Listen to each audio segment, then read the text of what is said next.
And today, the question that we're going to be exploring is, were Adam and Eve real people?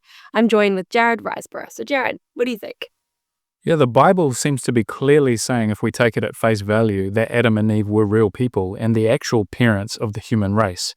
So in Genesis, the first book of the Bible, it shows us that the first human couple had a family. That family then grew and eventually became clans and then nations. But it all began with Adam and Eve.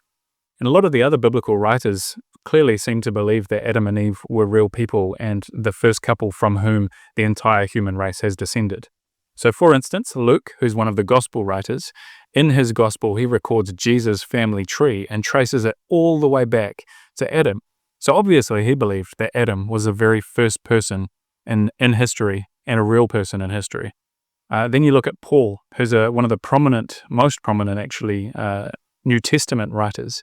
And so in Acts 17, one of his sermons, he said that all of the nations of the earth were formed from one man, Adam. And then in 1 Timothy 2, verse 13, he writes that for Adam was formed first and then Eve.